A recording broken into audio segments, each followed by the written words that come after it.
my Twitch page until I see it come on. Ooh, hoo, hoo, there it is. Can I hear myself? Hello? Hello? Can I hear myself? Oh, I can. Okay, awesome. No idea if anyone's gonna show up since it's literally been a year since I've streamed. I feel like maybe my voice is a little deeper. So, I don't know. That's pretty cool. I really did just kind of, get to the Airden route and then completely fuck off.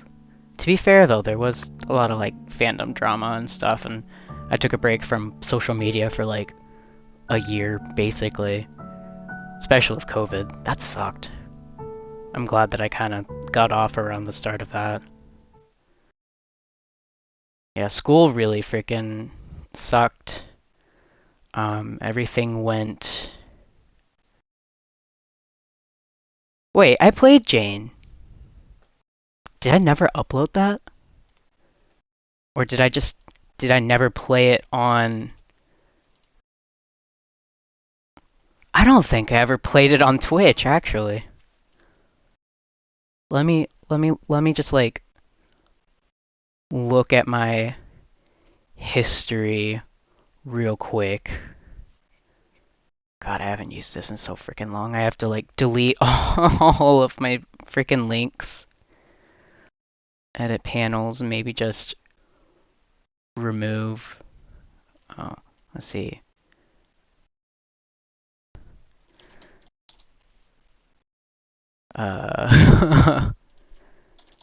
Okay, so maybe I'll have a little bit of time before anybody actually joins. Did I really not? Because I remember playing Jane's. Huh. I must have played it, like, and not streamed it. Oh, weird. Alright, I'm just fixing all the links in my frickin' panels. I'm not entirely sure that that is the right coffee link. I know it's pronounced coffee. I know it is. But also, like, what if I just pronounced it Ko-Fi? Because it's got a hyphen in it. That's what I would think. What the hell did I change my Ko-Fi username to? Oh, Victuals. That's stupid. I'm gonna change it one more time.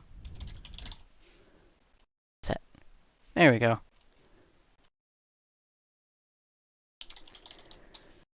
I don't think I have a Patreon anymore. I could be wrong. I don't have a Discord. I don't use Instagram, like, ever. So... there. Alright. Feed me if you feel like it, and I post my crap on YouTube.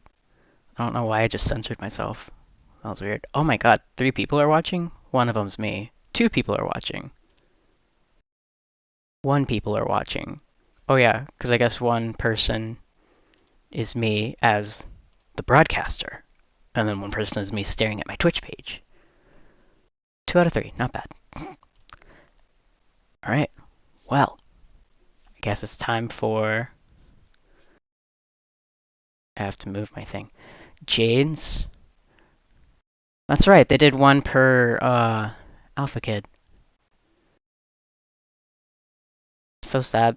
I have had to like restart or reboot my computer entirely, so I've lost all of my little icons. I'm not sure if these are the same icons or what. I literally haven't touched this in a year.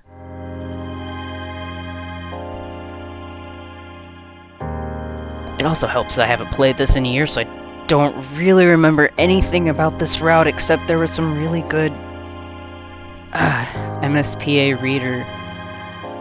I'm just gonna call them MS Par. Miss Par? MS Par. Just cause I don't... It's a mouthful. And I'm just gonna say, I don't remember any of the fucking accents that I've done. Like, I haven't done any of those accents in a year. So bear with me if I give characters like completely different fucking voices. It's a beautiful moonlit night on Alternia.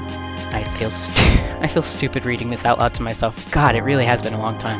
The sky's clear, a cool breeze is blowing, and even the unbearable screeching of the steel-throated bat crickets sounds a little sweeter than usual. And yet... I forget the freaking controls. Okay, space works. A moment of panic hangs in the air. Oh, there he is. I'm pretty sure I can remember, the freaking voice I used for Carcat. Dave! I feel like I'm a cat retching. Alright, cat retching voice. Dave, are you okay? Hey! That was emotionful. That's not a word. Oh god! What has she done? Dave? Please tell me that's just grub sauce! Oh, I remember this, okay. Please just be grub sauce, please! Please just be grub sauce, please just be grub sauce! God, what fucking voice did I use for Frisco? I feel like I used a bitchy voice, but like, I don't know what a bitchy voice is supposed to be. Sorry, give me like 1 second to fucking remember the entire... I literally haven't done like anything with Homestuck for a fucking year, so just give me a goddamn second. I'm just gonna give her a ridiculous voice. Carcass, that thing's so melodramatic. Wait. Carcass, stop being so melodramatic. It wasn't even me who did it. God, I forgot how much I loved the sprite art for Vriska. It's so good.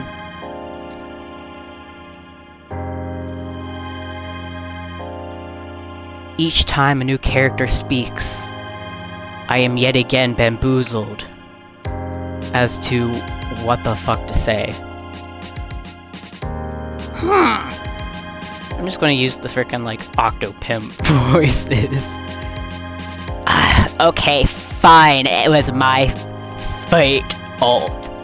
I admit it. I know that's not how it's used. I know that's not how it's said. Just bear with me. But I'm sure he'll be fine!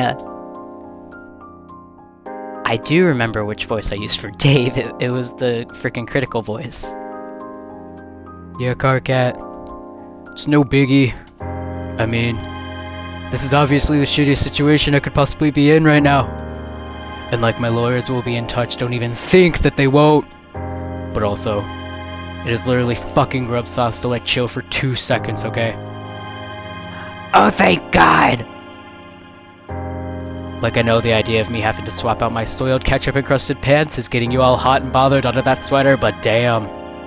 This is a picnic, dude. There are children present. Dave, your children. And just like that, everything's alright.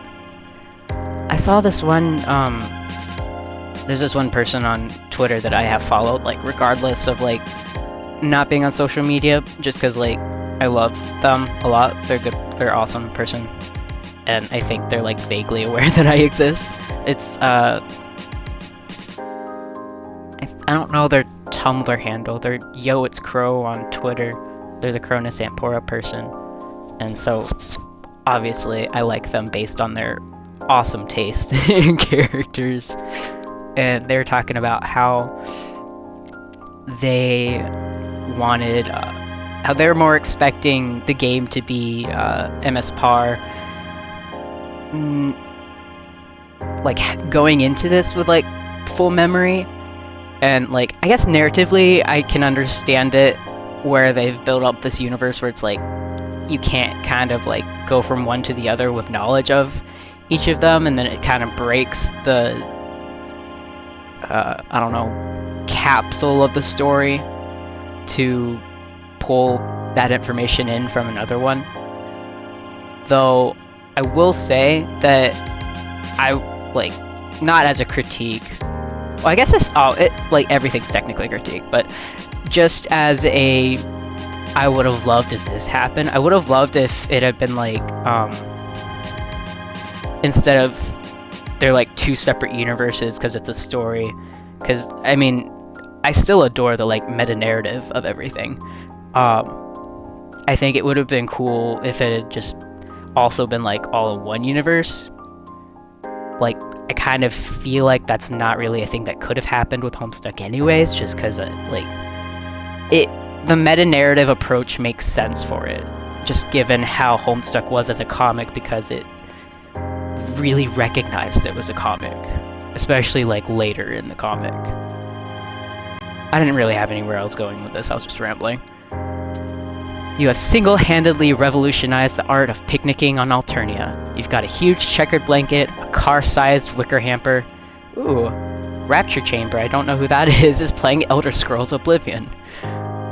You've got a huge checkered blanket, a car-sized wicker hamper, an unholy quantity of foods in Tupperware containers, a lively crowd of your best and most recently acquired friends, everything one could possibly need.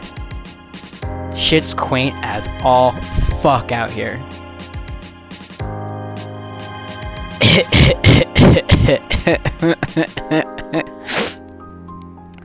So, how many tentacles would you say she has, roughly? Homestuck fans, like... What the fuck voice did I feel like I used something obnoxious for her. Oh yeah, my boyfriend was fucking screaming at me about it the last time I did it. Let me see! It's okay. Take your time. My interest is, okay.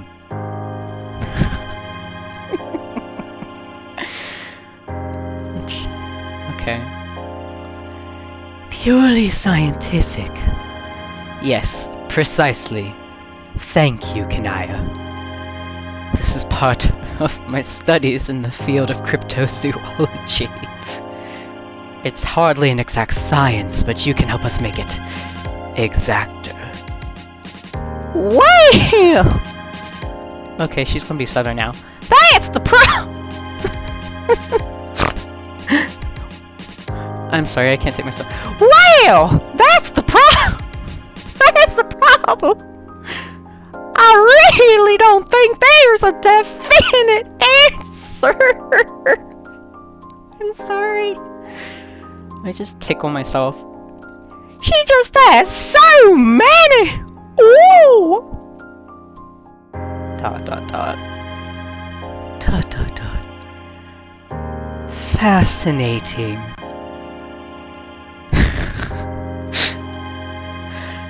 Everyone seems to be having a really great time. You're a pretty good picnic host if you do say so yourself. You let yourself lie back on the blanket and relax.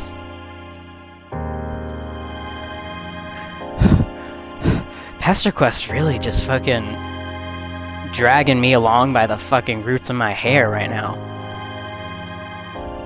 What the fuck voice did I use for Jade? Nap it up. Nap.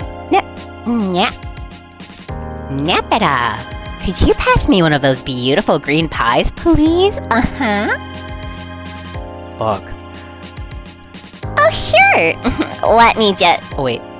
I think I did like a nya thing, like before every single sentence for her. That must have been annoying as fuck, so I'm just about to do that right now. Nya? Oh, sure. Let me just... What the fuck? That was still Jade's voice.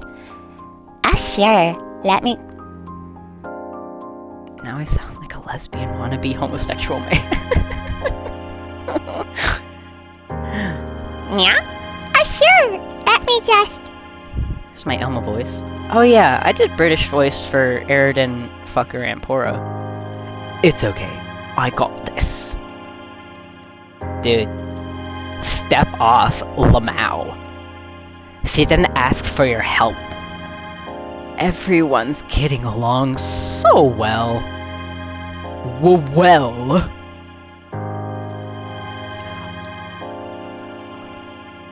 I've spent a year listening to British podcasts, And now I can't remember a single fucking thing about the accent.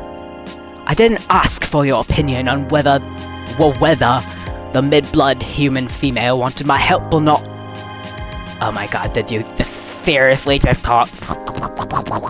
Oh my god, did you seriously just call her that? What is wrong with you?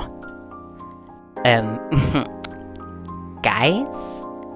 Humans don't even have different blood colors, you useless tool. Simply enjoying one another's company. Alright, that does it! There we go! Look, I did it! I did it! I've had enough of this. Okay, I'm gonna have to make a hard decision right now. I either do the double V's and the double W's, or I do the British accent. But not both. I've had enough of this wishy-washy lawn mail nonsense. Good lord, I apologize to any British person who's listening to this. And I've had enough of you. Oh, thanks, Lepida. Yeah, your problem.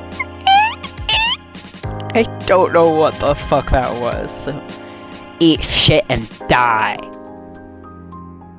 Why don't you make me? It would be my pleasure. Wait, what's going on over there? Oh no, dear god, no, not now.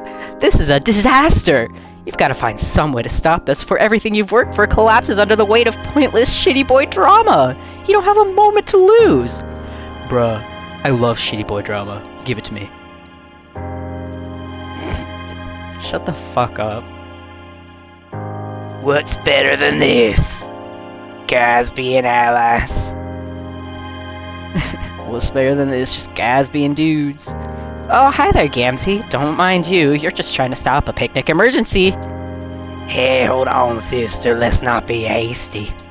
Oh god, I forgot how horrible this voice is on my throat. Right now, we're witnessing the birth of the greatest and, dare I say, most righteous miracle of them all.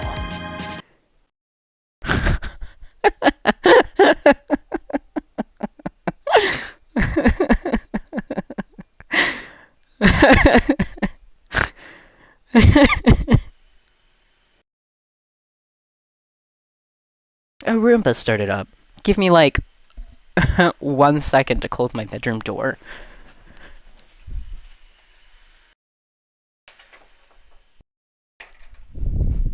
The cats will just have to cope with being warm on the bed for the time being.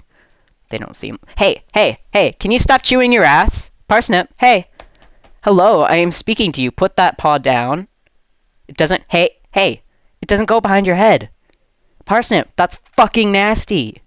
You're a fucking ass licker. Get your face... Hey. Hey, Parsnip. Parsnip. Hello, Parsnip, I am talking to you. Hey. Stop licking your asshole. That's fucking disgusting. Anyways. Don't you go get any... Hey, hey, hey, what did I just fucking tell you? Hey! You put that little tongue back in your mouth, where it belongs, and you keep that tail down, and your fucking face away from your asshole. Hi, Chester. You're a good boy. I don't know if anyone heard that. You're a good boy. You deserve love. Parsnip, you're on thin fucking ice. Don't look at me like that. Anyways. Gender motherfucking equality. Honk! That was terrifying. And just like that, everything breaks apart. You wake up alone. It's a cold, dark night on Alternia. The sky is overcast, a harsh wind is blowing, and the only other sound to be heard is your own breathing. Panicked, shaky. You curl up a little tighter in your puddle of blankets in the corner. You try and think back to the wonderful dream you were having, but now it all seems ruined. Hey! I can't believe you're licking your... Hey! Parsnip! Quit it!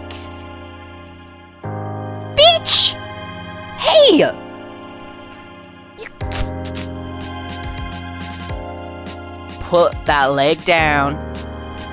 Put that tongue back in your mouth. I'm gonna swallow you up in a blanket like a little fucking burrito. Hi, baby boy. I just Ooh. Alright. I swear to God, don't fucking get your face away from your butt. Thank you. You try and think back to the wonderful dream you were having, but now it all seems ruined. You were only trying to take a short rest from fomenting revolutionary sentiment among your peers and fixing all their problems, which, as it turns out, is a full-time job. You just wanted to indulge your imagination for a while and skip to the part where everyone's happy already. There's nothing wrong with that, right? It all seemed so real, so full of potential. Like you could get there in an instant if only you tried a little harder. But now it hits you like a cold, wet circus pie filled with cement. Your dream of hope was nothing more than that, with no basis in reality or accurate characterization. Some things are simply too good to be true, and your subconscious clearly knew that all along. It hurts, and you don't know whether to laugh, cry, or just get really, really angry about it. You've made some wonderful friends over the last few weeks. Months? It's been such a hectic whirlwind of non-stop amicability, you're not even sure how long you've been going. You've achieved so much on your quest, you know that for a fact. But now, looking around this empty room filled with the ghosts of memories from a lifetime ago, you can't help but feel despondent. Maybe there are some things you won't ever be able to fix. Man, this blows. For some reason, your thoughts turn to John. He was conspicuously absent from your dream. Feels like you haven't seen him for ages. You miss him. Without really thinking about it, you pick yourself up. You've had enough of this horrible planet for now. Your friends here will be alright without you for a while. You tell yourself that a few times, just to make sure you believe it, and then... Zap. Materialize in a pleasantly familiar suburban neighborhood, standing in front of a pleasantly familiar house. Must be late fall by now. There are barely any leaves left on the trees, and there's a chill in the air.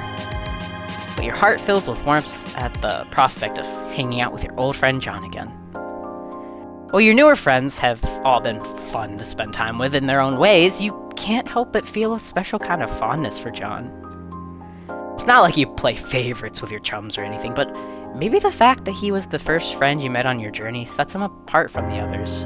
I can agree with that, actually. I feel like, for the most part, and for most people in the fandom, obviously I can't speak for everybody, but I feel like everybody kind of has like a little special connection with John, even if he's not like their favorite or anything, just because I feel like the music might be a little too loud.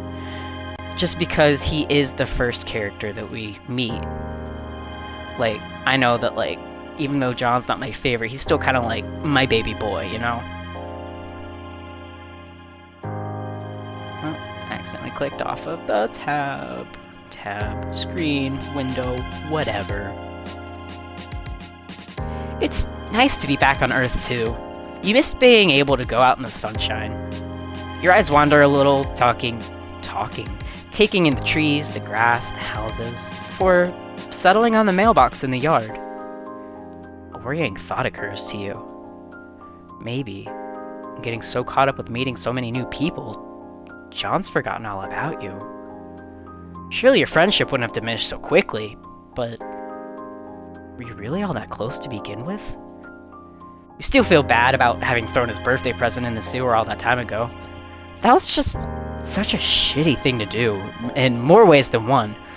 You were a really bad friend to John before you were friends with John. You're suddenly overcome with the urge to make it up to him. Instead of making a new friend today, why not try being a better friend to one you already have? Taking a peek at the mailbox, there seems to be something inside. Maybe, if you make absolutely sure to give it to him this time, that'll start to make up for your earlier mistake. And now I save. Oh. Maybe I'll look at the warnings for this.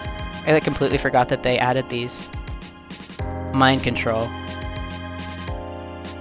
I knew that already, I think. Let's pilfer it. Let's fucking pilfer this shit. Yeah, that's an excellent idea. John will be so happy that the mail came with no mishap and so grateful that you, his trusted pal, were able to make it happen. Perhaps you could even pretend it's an apology gift you got him? Wow, you've gotten so good at being a friend by now, it's not even real. There's basically no way this plan can backfire. You reach a hand inside the mailbox to grab the package, and then everything goes dark. Boom! Backfired! Dun dun dun. That's what you get for mail theft! It's a federal crime, you piece of shit! Well, let's reconsider it. On second thought, that's a terrible idea. Like, holy shit, that's bad. You take a moment to slap yourself around the face for a few minutes, just to rub it in. How could you be so stupid? The kind of depravity that leads one to desecrate the sanctity of a friend's mailbox is what got you into this mess in the first place. Oh, huh. It's like the mailman forgot to put up the... you know, the thing. The flappy wingy doodad. The bright red arm dealy on the side of the mailbox. You are quite certain that this thing is supposed to be up when there's mail to be retrieved. It's been so long since I've had a proper mailbox. I don't think I've had a proper mailbox since... fuck... 2013, 2014? I've lived in apartments off and on ever since. I'm trying to remember if I even lived in an actual house after that. And I was only at that house for like a few months. I don't think I really used the mailbox that much either, because we were only there for like... we weren't even there for a whole year, we were only there for like 2 or 3 months, so I don't think we even forwarded our mail. So I don't think we even used our mailbox. Yeah, I don't know. I haven't used a mailbox in a long time. Or like a suburban mailbox. Plus, in Wisconsin, they don't have a lot of mailboxes like that. A lot of mailboxes are actually like right up on the door and porch and everything, which I kind of considered odd. The mail person has to like walk along and then walk up to each house. They don't just have the little mail truck. The North is weird, bro. The North is just weird. I forget where John's supposed to live. Like, I feel like there is a place that there is a state that he canonically lives in, but I just don't remember what it is. Even an idiot could tell you that much, and you are a first-rate idiot. You carefully raise the little red flag. Immediately, out of the corner of your eye, you spy movement in an upstairs window. Must be John, scoping out the mail again. Quick as a flash, you zap yourself out of sight and behind a nearby bush. I got a burp. 1 second. That was kind of a weak-ass burp, but whatever. A white cat is hanging out back here. Okay, it's gonna drive me crazy if I don't look up. Let's see. What state does John Homestuck live in?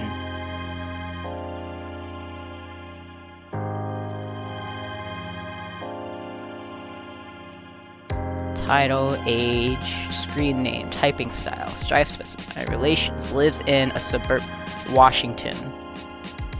I've never been to Washington, so I can't speak as to how... Washington, really? I have a friend who lives in Washington. Yeah, I've never been there, so I can't speak as to the, you know... things. Where's Discord? Okay, good. I wasn't sure which screen Discord was on. I'm going to message my friend who lives in Washington. Hey, insert friend name here. I'm replaying PESTERQuest, and long story short, I found out that John, capital J, is supposed to live in Washington, parentheses. Also, it just occurred. Occurred has one R. Or doesn't. It has. No. Occurred. Oh, it has two R's. Okay. Occurred to me that I don't know if you've ever even been into Homestuck, but that's not important, end parentheses. And I just wanted to confirm the authenticity of the game. Basically, in the game, his mailbox is out by the street, sort of like a normal stereotypical mailbox. Where I live, most houses have little mailboxes up on the porch or by the door, comma, I'm assuming because I guess it's just too fucking cold most of the time to walk all the way down to the street to get your mail. Period. So my question is, based on your observations as a native in Washington, is that a reasonable mailbox placement, or is that a reasonable mailbox placement? Where do y'all keep your mailboxes? I look forward to hearing from you. Also, I'm not sure why I phrased this like a business email.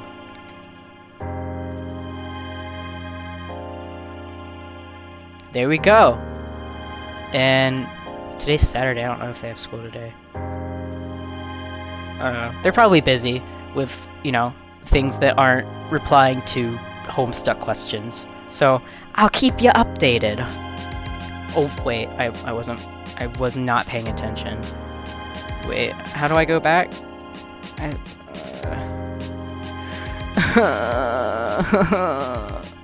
I'll save it real quick.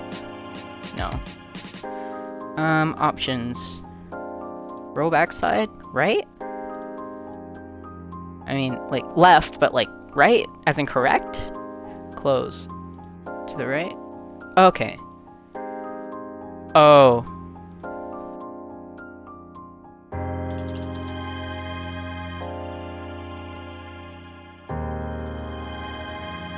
My friend lives in Oregon, not Washington.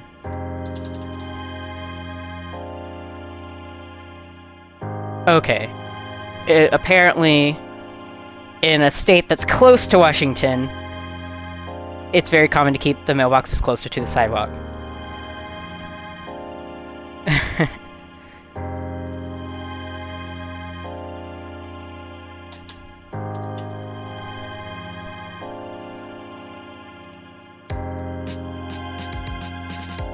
Okay, so there you have it. They did their research. You carefully raise the little red flag immediately out of... I already read this. I already read this. But now I have to click on it again. There. A white cat is hanging out back here. Kitty kitty, meow meow.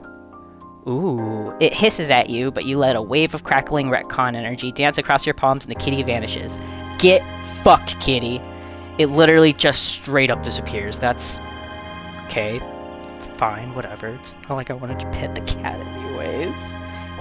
Hey, speaking of cats, I hope you're keeping that fucking muzzle away from your goddamn asshole. Parsnip was licking herself. And then I turned and stared at her, and now she's just staring back at me. She like stopped what she was doing, just settled down. She's staring at me like, fucking mind your own goddamn business. Yeah, me too, Parsnip. I feel that.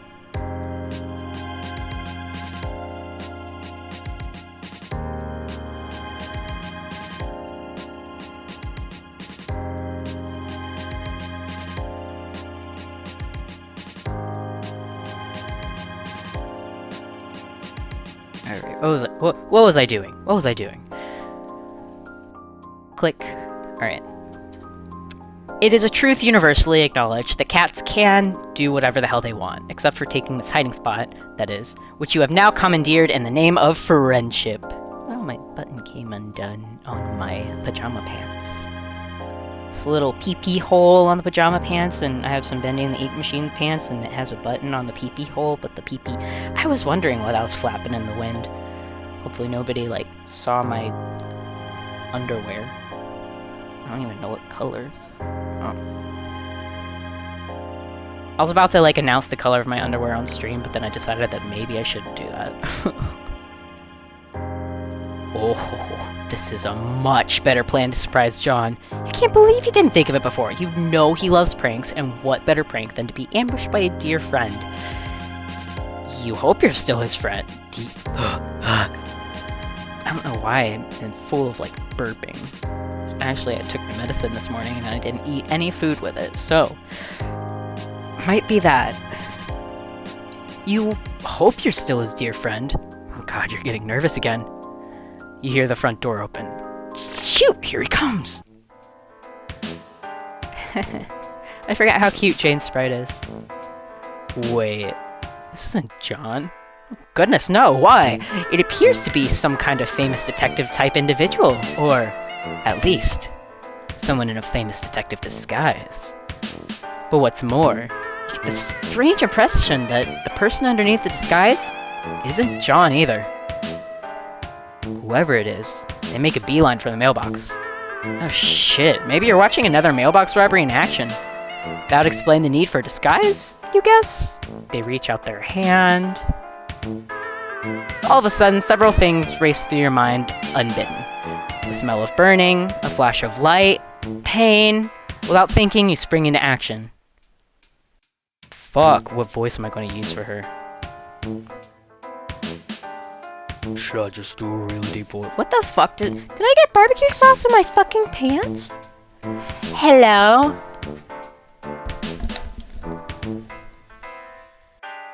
What? I'm streaming. I mean, you can come in if you want. I just had the door closed because Roomba's out and about. Just close it behind you so he can't get in. What kind of voice should I give Jane? I know you don't really care about Homestuck, but like, I don't know what voice to use on her. Yeah, Chester.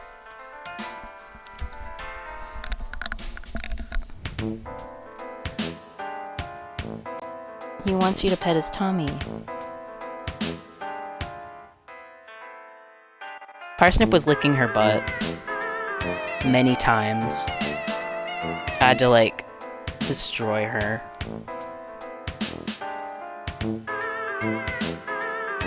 Bro, I gotta finish, like, doing this. I gotta go pee-pee. Alright, voice. What's a voice? I could do another British voice, but, like, girly. I don't know. I'll just go for it. Oof! Oh no, Roblox voice. Oof! I can't do the fucking thing anymore. My voice is too deep now. Oof! Oof! Ooh. Oof! Oof! I can't do it now. My voice is too low. Can you do it? Can you do the Roblox oof? You're shy. Chester, can you oof for me? Ooh! Ooh! Oh, woo! Oh! Oh! Oh! Oh! Good boy. Good boy. I love you, good boy. You are. Was the rich. Oh, I get distracted. I swear to God, I swear I took my Adderall today. I swear. Doesn't seem like it, but I swear I took it. Oof! Yeah, there we go. That's that's her voice. You grab the interloper and zap inside the house. You both materialize in midair and collapse in a heap on the floor. Outside, you hear the telltale sound of an exploding mailbox, because for some reason, you know what those sound like. Phew! That was a close one. Oh lordy, that's... Oh. I'm trying to get up there! Oh lordy, that's smart! What? Sorry, you're just gonna have to deal with this. What on earth just happened? Your companion sits up in a bit of a daze. It looks like the disguise got knocked off and all the kerfuffle. Your hunch was right on the money. This is definitely not John Egbert. She does look oddly familiar, though. You take a look out the window, down into the yard below. Yup, it's just like your ears told you. Where once there was a mailbox, there is now a smoldering wooden stump surrounded by debris. It's a sight to bring a tear to any mailman's eye, fake or otherwise. You turn back around to find the stranger standing over you, looking thoroughly disgruntled. She's pointing a large red spoon directly at your chest. It doesn't really come off as all that threatening, you have to be honest, although she could probably do you at least some form of injury with it. The injury likely wouldn't be all that serious, but you try to take it seriously anyway.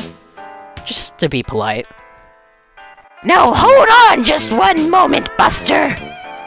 Who are you? What are you doing in my bedroom? And what in the blue blazes is going on? Come on, spit it out!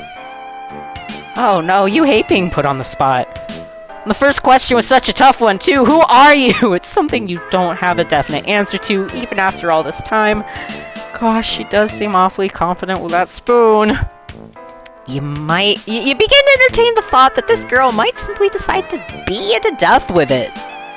You're finding it hard to think amid all the confusion. Didn't she say this is her bedroom? You were dead certain that this was John's house. It is John's house! It even has a tire swing and everything! And this girl, who even is she? John's never mentioned having a sister or anything before, but looking around the room, it's obvious that she lives here, and there's no trace of any of John's things. Did he move house without telling you? That thought makes you impossibly sad. Well, if you won't talk, I suppose I'll have to suss out the truth myself. She looks at you very carefully for a moment, before glancing over at one of the posters on the wall. It's a black and white picture of what looks like a daring group of detectives. They're drawn in a fairly minimal style with round, ovoid heads. Immediately, her face lights up in recognition. Oh! Oh, I see! Hoo-hoo! Mum's the word! Don't know what the fuck that noise was. She taps the side of her nose knowingly and winks, and you realize that she's trying to let you know that she knows something that you supposedly both know, but all you really know is that you have no idea what it is. Oh, you're very good. Pretending not to know that which you know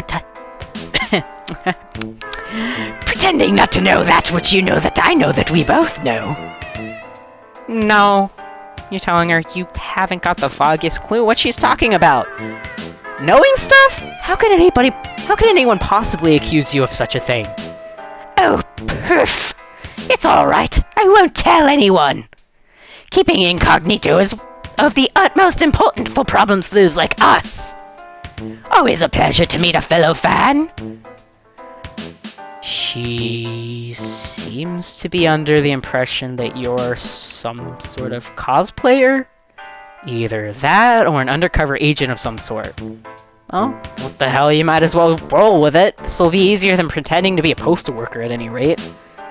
Hold on a moment. I've got just the thing for a fellow gentle person of taste.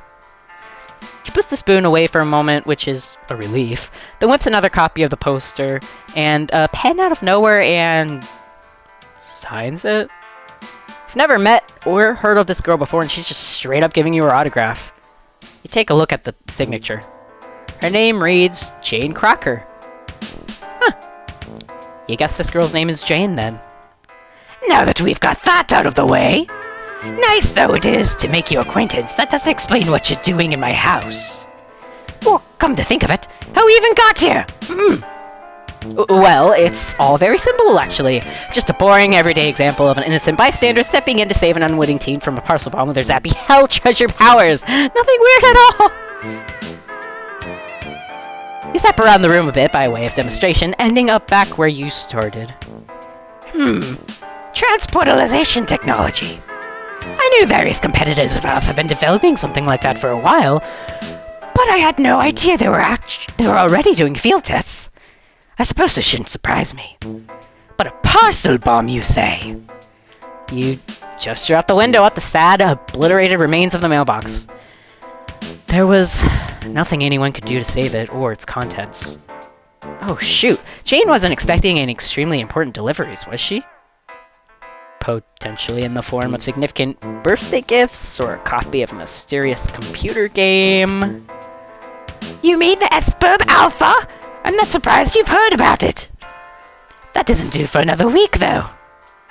Oh, that's a relief then. No harm done. I wouldn't go quite that far. Alpha notwithstanding, the fact remains that someone tried to blow me up. Okay, so some harm done. Gee, the nerve of some people. You cannot fathom who could possibly want to do a thing to...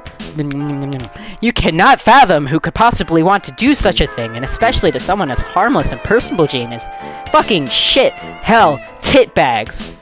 You cannot fathom who could possibly want to do such a thing, and especially to someone as harmless and personable as Jane here. Oh, piff! Come on! One doesn't like to state the obvious, but... if I had to guess, it's probably related to my being in line to inherit one of the largest corporations on the planet. I had to get it out. I have to go pee. Just give me, like, 1 moment, please.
Fucking moist.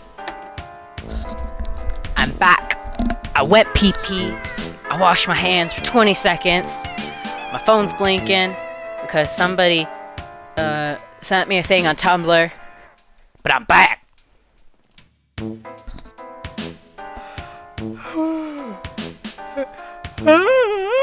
Sorry. I'm hungry. Cracker Corp has its enemies, there's no question about that. I think this is my Terezi voice. Oh. Of course, that's why her surname is so familiar. Jane is the new face of the Betty Crocker Company. You don't know what you expected, considering that's what happened on your journey so far. You should have sort of seen this sort of thing coming. Speaking of, on Redbubble, you can like sell Homestuck stuff like with permission of like Viz Media as long as they like approve the fucking thing you make. And I made a Brady Crocker thing. I made a Betty Crocker picture, which was basically just like a painting of a picture of her, and then I like edited it edited the painting to the side of the batter witch or condescension, blah, blah, blah, blah, that lady. And I originally posted it, and they're like, no, we don't like this design, you can't sell it. And I was like, fuck, okay. And so later, I just posted the picture of the Betty Crocker lady, not including the troll version. And, you know, I tagged it as Homestuck and everything. And then they, like, reviewed it. And then they're like, okay, we have to release our review because, obviously, you know, Andrew Hussey doesn't own the Crocker Corporation, or the Betty Crocker Corporation. And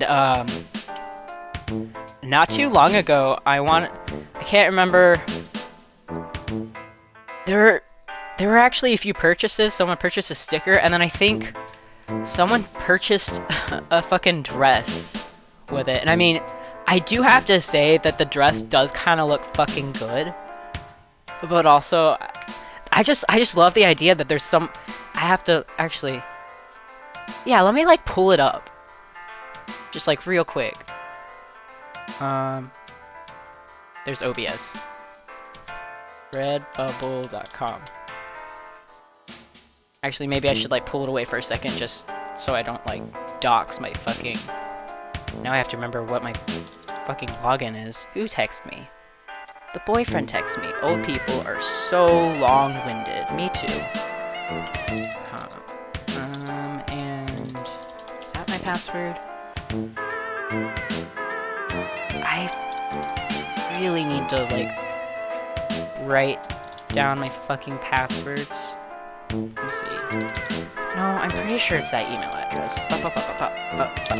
Let me look at my login, my fucking password sheet that I have. So I'm old and I can't remember all my goddamn passwords, and I've been on the internet long enough that somebody like hacked one of my accounts like long ago. Let's see, Redbubble. Yeah, of course, you know, don't bother writing anything there. Bro, don't bother writing in the information of the login, just write Redbubble and nothing else. What even is my username? It's fucking god pieces of shit. Okay, lost password. You got me. Give me my password. We couldn't find any users with that email address. Fuck off. Alright. Is it my main email? Maybe it's my main email. This is an ongoing problem. Where I'm like, oh, I don't need to write down my login information. I'll remember it. Yep, that was it. And I realized why I didn't write down my login information. Because I was like, it's my main email and my main password. It shouldn't be that hard. You know? And you'd think so. Is that...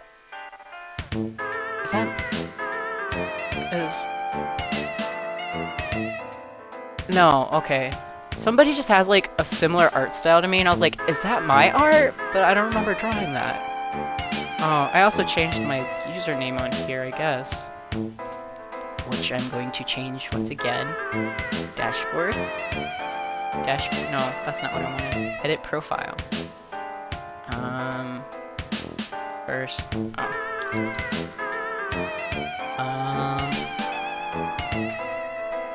Just my real name. Okay. I mean, I'm just gonna always show my username. There we go. Okay. There. Now I can show. Let's see. Activity feed. I think, right? Favorited. Sales history. Okay, I was wrong. Someone bought a long t-shirt and an essential t-shirt of the Betty Crocker image, which yeah, completely unrelated Betty Crocker. So someone bought, let's see, where's the long t-shirt?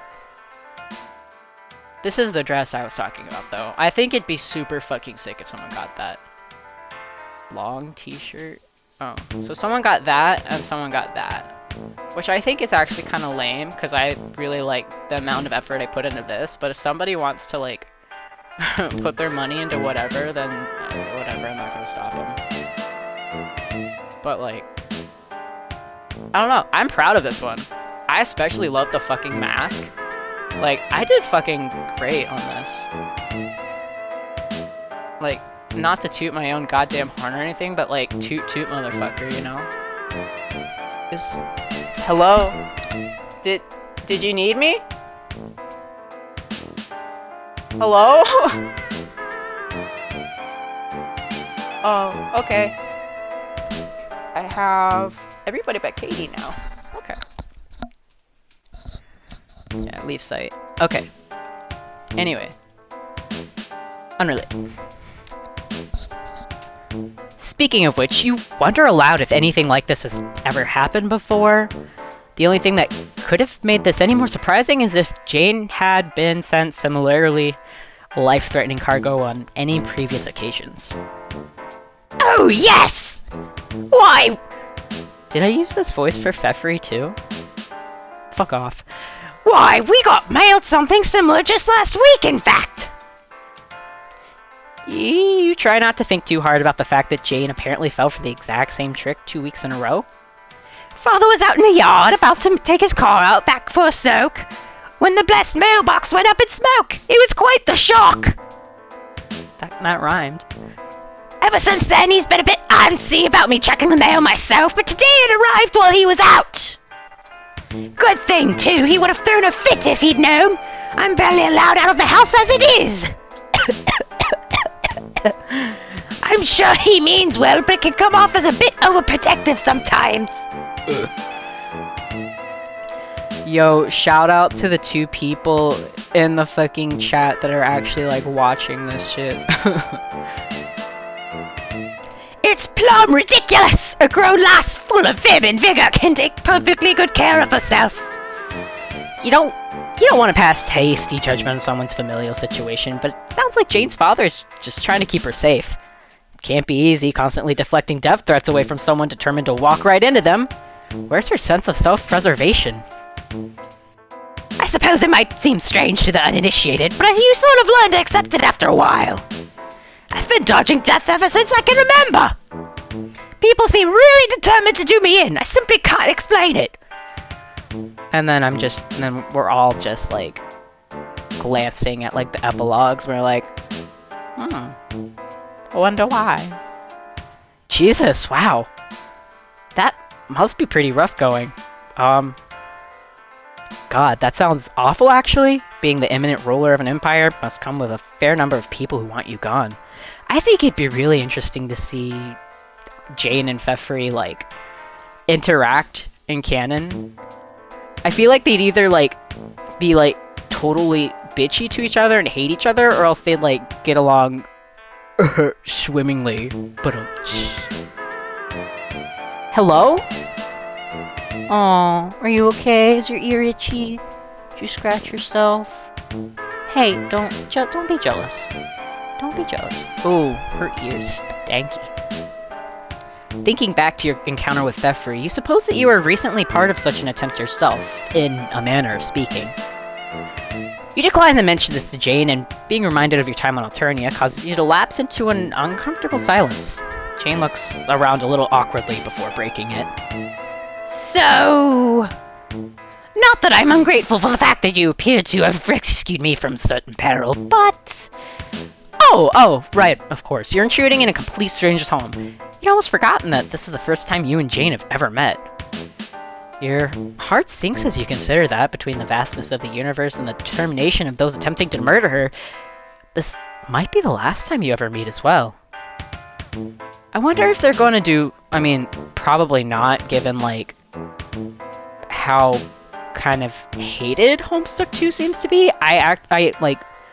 When I say I took a break from everything for a year, I took a break from everything. I have not, like... It's only just recently that I'm actually kind of sort of catching up on all the drama and everything that happened, and I literally have not looked at Homestuck 2 for a year. So I have no clue what's happening. I just know that they stopped and are just going to release the whole thing at a later date. as per Hussey. That's all I know. But I want to say that I wonder if they're going to make like some sort of comic or like friend route or what have you with the MSPA reader, like messing around with the epilogue. However, even though I want to say that, I don't actually wonder if they're going to do that, because I don't think that they would do that, because I guess, kind of, from what I remember, Dirk taking control of the narrative and everything seems to kind of be Dirk and...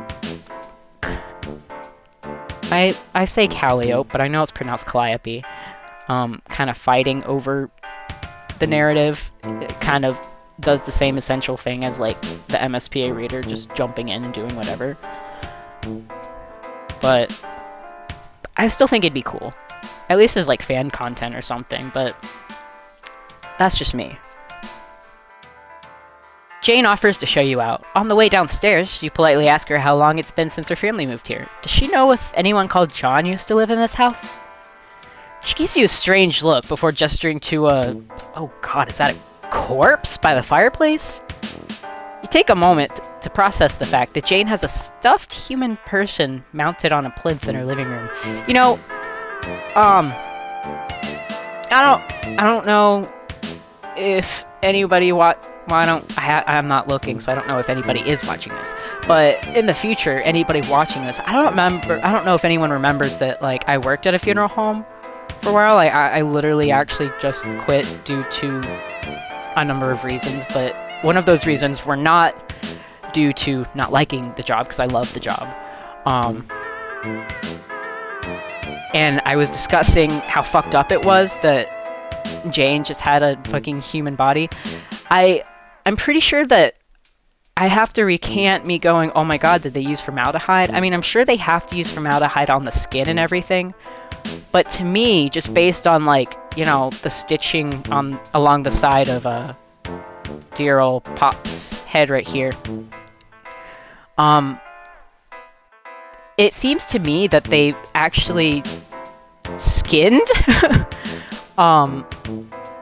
skinned him and then stuffed him and sewed him up, just like a little plush doll. And most likely to keep the skin from, like, deteriorating over time, it would have had to have been like soaked in embalming fluid. Because, just saying from personal experience, once, like, you can't just embalm the person and then take the skin off. It firms up to the point that it's like basically really, really hard leather that's not pliable, like, whatsoever, and it's not going to separate from the muscle tissue unless there's a spot that you missed during the embalming. So we just kind of have to, like, sit here and kind of soak in the fact that once this dear old John passed, somebody had to come along and skin him and then stuff him and then sew him back up. I find that, and I mean, I'm sure there's, like, little rods or something to, like, help keep him standing too. I think that's just kind of fucked up.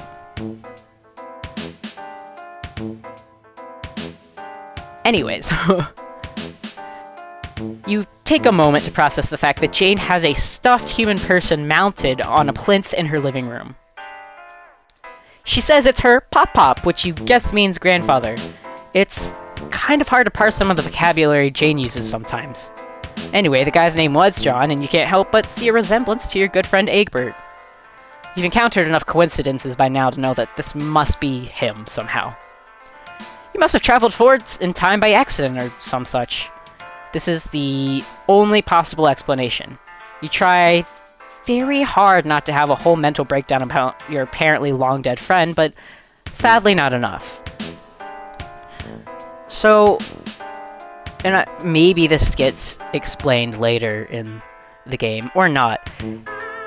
Jane and Roxy and Dirk and Jake, I forgot the fourth one for a second. Originally they lived in, what is it, like Universe A or whatever, basically like, I want to say Alpha Universe, but like, I know it's not like that. But basically an entirely separate universe, because their universe was created when the Beta Kids and the Trolls worked to kind of reset the whole game. And so the Beta Kids, is that right? Yeah, Beta Kids universe was destroyed, and then the Alpha Kids universe was created. So Paradox Space is fucked up. My question is, which universe are we in? Are we in universe... I'm just going to call Universe A as the Beta Kids and then Universe B as the Alpha Kids, because that totally makes sense. Are we in Universe A, where since the game didn't happen, John grew old and all this stuff happened? But also that wouldn't make any sense, because Betty Crocker already existed, and I don't understand how John would have become a part of Betty Crocker, because if I remember correctly, he was one of the heirs, in Universe B. But if we're in Universe B, then that makes sense, but I think I just answered my own question, actually, because Universe B, I believe, is in the same exact place as Universe A, if I'm not mistaken. So, going forward in time, there's an entire possibility that if done just correctly, the MSPA reader could have teleported to, just like an empty vast of space where Earth used to be, essentially. But since they just have very good luck at not, like, they're very lucky at, like, not doing that, they apparently fast forwarded enough through time that Universe B is now where Universe A was. That's my best explanation. I don't know if that makes sense. Homestuck itself doesn't make sense, so... However, at the sight of your various expressions of horror, shock, and confusion, Jane perks up considerably. Did you know, my dear old Pop-Pop? He should have said something! He was a popular fellow, so I suppose it was only a matter of time before one of his friends from his performing heydays came to visit. That's right, Jane. Just keep talking about him and your friendship in the past tense. This is totally helping you feel better. By which you mean to say, yes, Jane, you're absolutely right. You are an old, entertaining friend of her Pop-Pops, who just so happened to be visiting the area in the middle of, circus touring season? You try not to be too insulted when Jane eats the lie up without a moment's hesitation. Well, if one of old Pop-Pop's Crocker's pals is here, I suppose I can't just turn you out on the street like some nobody. And Papa would never forgive me for giving a family friend the cold shoulder. You simply must stay a while longer. I insist. You cannot help but agree enthusiastically, and here you were thinking this volume was over before it really got started. Gee, this makes a nice change. You've grown accustomed to putting in a lot of hard work to score some hangout time with various people on your journey, but all it took to convince Jane was a pre-established connection with her apparently very wealthy relatives. It just goes to show you stuff. I'm afraid I haven't fulfilled my duties as a host very well so far, but I'm determined to change that starting now. But, what to do? You've been playing the game of friendship long enough by now to sense an important decision approaching. You take a quick inventory of Jane's important character details, interests and personality traits. She seems to have a passion for the lost art of sleuthing and famous detectives of years past. Her imminent inheritance of a baking conglomerate and expert spoon-wielding likely indicate that she knows her way around a cake or two as well. Why don't the two of you... save! If I remember correctly, the self-care one leads to... bad endings. You know what? All this heavy stuff has really been getting to you recently. Christ, you left Alternia to get away from the hell murdery nonsense, but if anything, it feels just as stressful back here on Earth with Jane. The adrenaline rush from the impromptu rescue is beginning to wear off and your legs start to go all wobbly. You slump down against a wall, exhausted. Man, this really took a lot out of you. Oh gracious, are you alright? Yeah, you just need a minute. Oh god, this is so weird and embarrassing. How come it's only once you were out of that situation that you stopped being able to cope with it? You try to pull yourself together, but then your stomach growls like an aggressive, hungry cat. Come to think of it, you haven't eaten anything in you don't even know how long. Jane gives you a sympathetic, almost grandmotherly look. It sounds like someone's hungry! You know, I was planning on baking something after taking care of that mail. Although I guess that it took care of itself in the end. So, since Plan A seems to have gone up in a pillar of smoke, let's move swiftly on to Plan B. Fancy helping me whip a cake in a submission? We can call it a thank you for saving my bacon back there. Gosh, that sounds like a wonderful idea. You feel like you could eat a horse, or even better, a horse made out of cake. God, I want cake now. You can't remember the last time you had cake, in fact. Oh. Now, if that isn't just about the saddest thing I've ever heard. Kitchen. Aw, I love little old Nana. Right there. Live, laugh, bake. Jane sets you up with an apron and starts pulling ingredients and utensils out of various cupboards and drawers. Seeing the various colorful bags and boxes all lined up on the kitchen counter fills you with excitement. The idea of collaborating with Jane to make something delicious gets your heart racing. Surely there could be no better path to friendship than this. Once she seems sure that she's got everything you need, Jane fiddles with the oven for a few seconds. Hello? Hi, I love you. Hi, baby boy, I love you so much. Hello, Storage. Just need to set the oven to preheat. Okay, there we go. Now let's get cracking, shall we? You look around expectantly, hoping to see a recipe book or similar amid the collection of baking equipment. Oh no, we don't need one.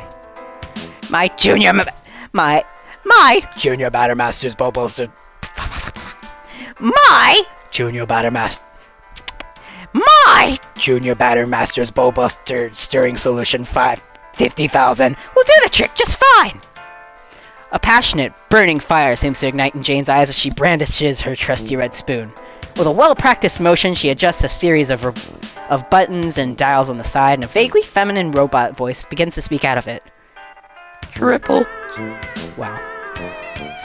chocolate layer cake, medium rare, vegan regime. Jane nods to herself and presses another button. The voice begins listing off a series of ingredients and measurements. You guess the spoon must have a lot more tricks up its sleeve than you originally gave it credit for. Technology really is amazing. You begin to reach for the bag of flour, but with lightning speed, Jane leans over and grabs it herself. She doesn't even seem to notice she had to bat your hand out of the way. Oh, well, that's alright. Jane seems to know what she's doing, and you'd hate to spoil her fun. In the blink of an eye, she has the flour measured out and reaches for the butter. Appraise solidified bovine extract. You will comply. Oh wait, no, it's supposed to be feminine. Appraise solidified bovine extract. You will comply. There. Jane continues her work in a thorough and efficient manner, and the spoon continues reading out instructions in a calm, steady voice. It's somewhat soothing, even if the choice of vocabulary is a bit strange. It certainly seems to be relaxing Jane. Her face was a picture of intense concentration, but now her eyes appear dim and distant. She could almost be asleep. You're just coming to terms with the idea that baking with Jane is a spectator sport rather than a team game when a sudden noise snaps her out of her trance. Oh! Her hand goes to her apron pocket, and she fishes out her phone. Something on the screen makes her face light up with gentle excitement. You think you catch the sight of something green, but she doesn't give you a good look at it. I have to, take care of this? Whew. Whatever it is, it seems to have got Jane into a bit of a tizzy all of a sudden. She thrusts the spoon in your direction. Here! Just follow the instructions. You can't go wrong. This is all happening so fast. Being entrusted with Jane's precious spoon and so early in your friendship? This must be a very great honor. She obviously believes you in a great deal.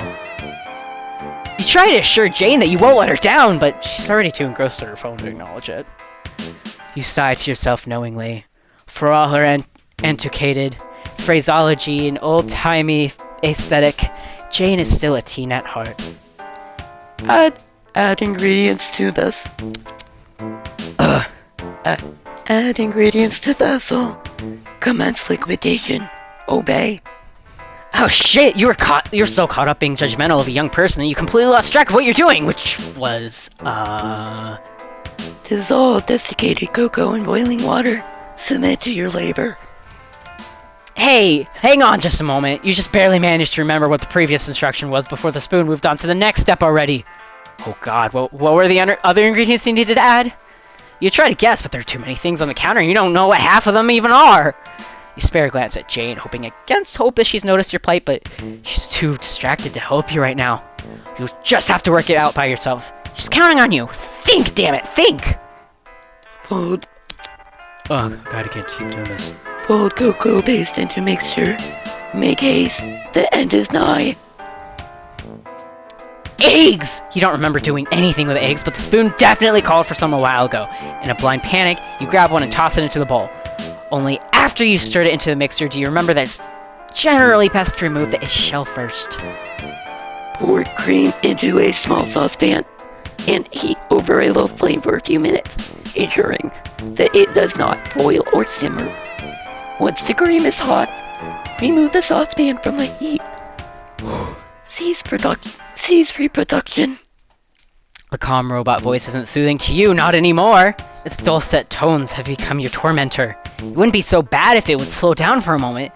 Is there a speed setting on the spoon? If you just had some more time to think. Are you sure you would like to start over? Wrong button! You can't go back, not now! You cancel the prompt and grit your teeth in grim determination. You can fix this. You have to fix this. It's like Jane said all those minutes ago when she sent you on this quest. You can't go wrong. It's at this moment that your eyes land on the bag of sugar. The noticeably unopened bag of sugar is just sitting there, smirking at you with a look of unbearable smugness to the colorful lettering on its face. Who, me? What could you possibly need me in a cake for? You tear the bag open and dump the entire contents into the mixing bowl with an ice-cold fury. Then you toss its gutted, lifeless husk into the garbage where it belongs.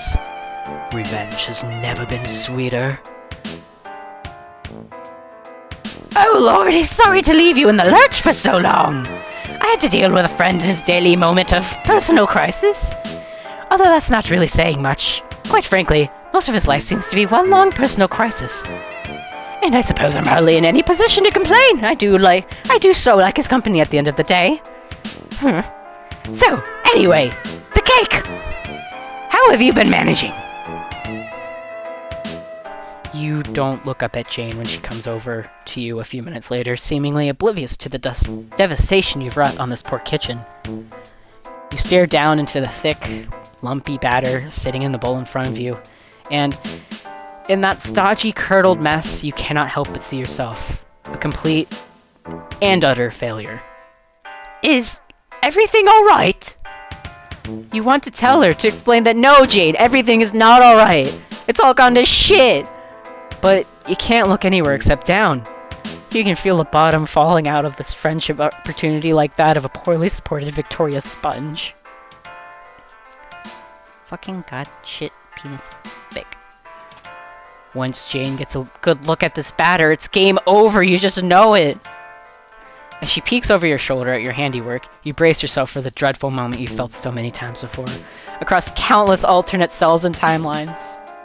You watch for the telltale signs of a person deciding that whatever pathetic and somehow yet unspecified creature you are, they don't want you in their life. But, strangely enough, the moment never comes.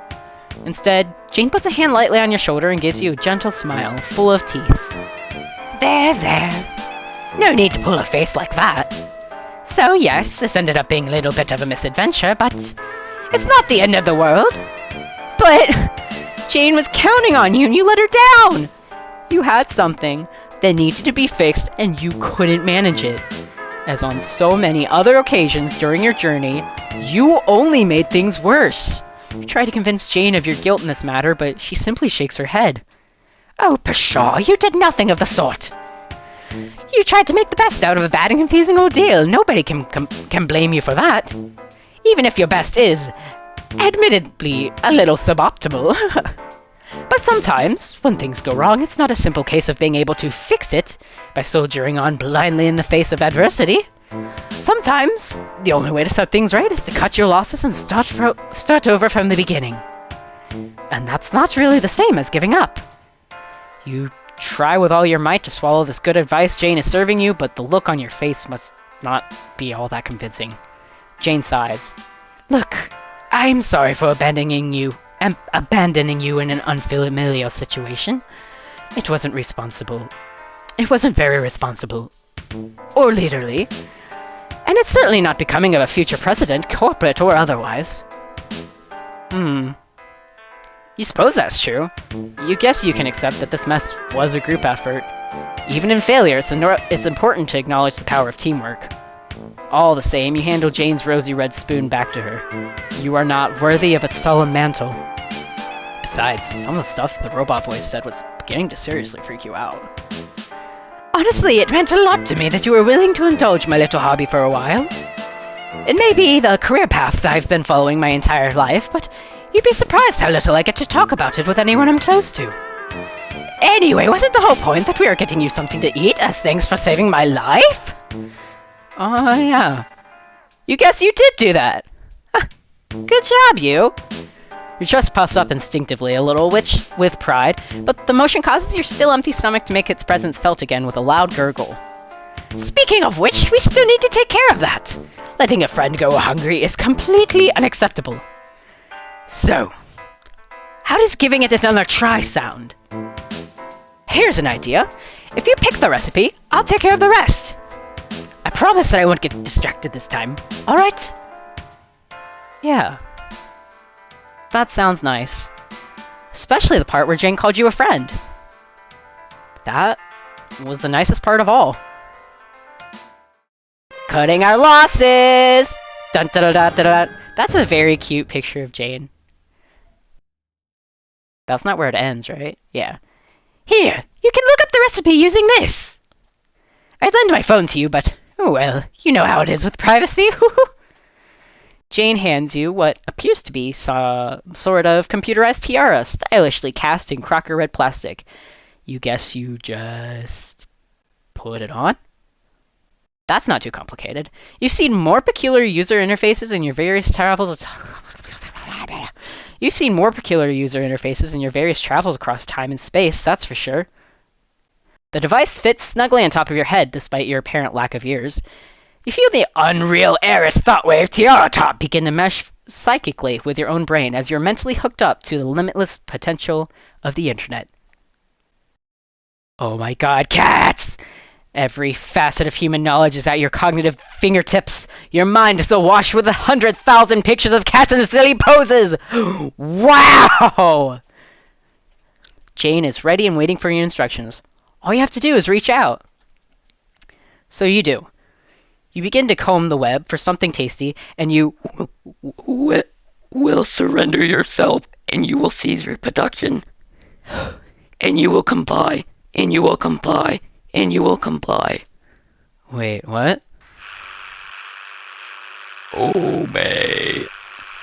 All at once, something hits the inside of your skull and begins to ricochet across your synapses and neurons, seeming to fill every corner and crevice of your brain with a deafening wave of silent noise. A single instruction, uttered with incalculable force, impossible to ignore. Obey. Your mind, so susceptible to outside influence, is no match for it. You feel a million sharp pains as a million neural pathways are rearranged to form sharp angles and ordered lines and circuits. And in a blinding flash of light, Her design overwhelms every part of me and consumes every atom of me, and then retransmits and amplifies the whole in concert with her will. And I cannot know any different, because this is all that I am, and it is so much more than I was. And I see her worthless protege's face twist in a look of horror at the sight of my transformation, but I do not spare her a second glance. As I look skywards, I am free of such concerns now, and in the eye of the mind that now belongs to her, I see the place I need to go, and I reach out with the power I stole, and I step forward into it. And in her throne room, I kneel beneath her smile as she sets a course for everywhere. There are problems in this universe that require our attention.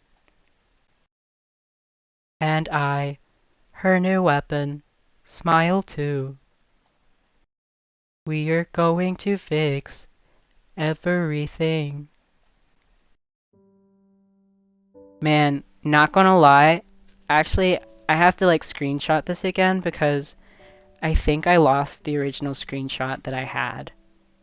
Or maybe I posted it on Pinterest, I don't know. I tend to store a lot of stuff on Pinterest. Because this is like one of my most favorite arts.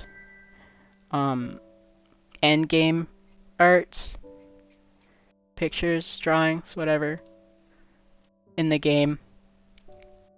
I'm just really into like the silhouette of the condescension and then like the redness and the pinkness. I don't know if anybody watching now or in the future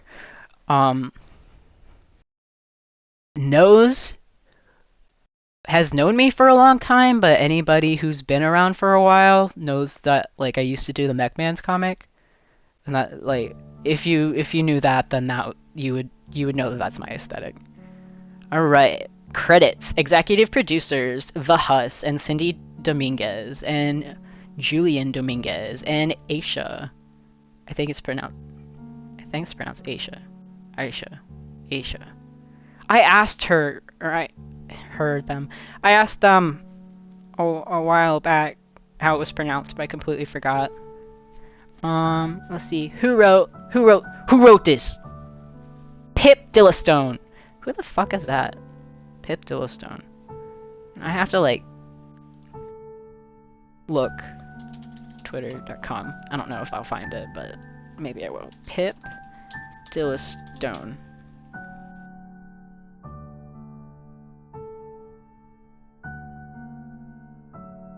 I don't know why I'm not following Aisha's.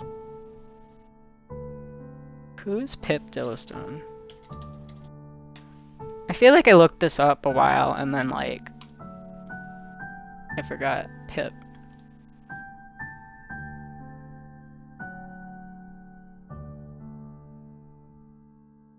I know who this is, I just forgot who it is. I forgot. I don't know if their username was Gooey Pip this entire time, or I don't know. Who knows? Character artist. Who drew this? Jane. Gina Chasson. That sounds French. I don't know if that's how you pronounce it.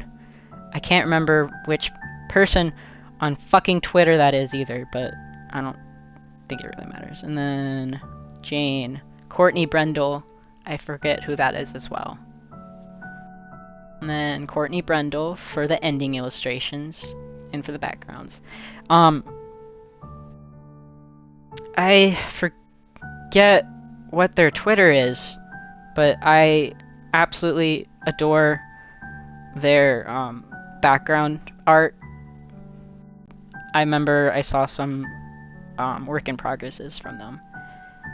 UI designer is... How did I forget his username? Tracer or something like that.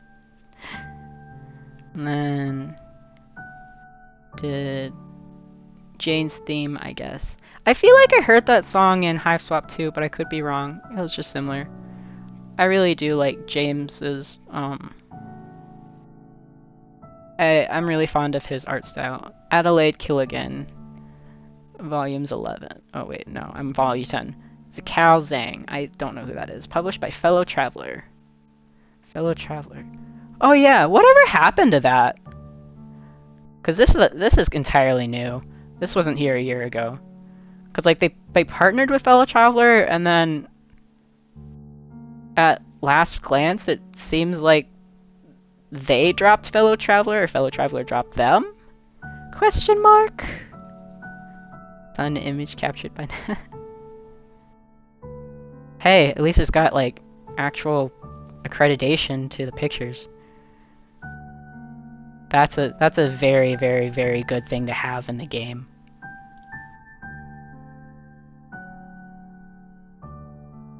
I'm guessing the sun is not the sun they're talking about is not that one.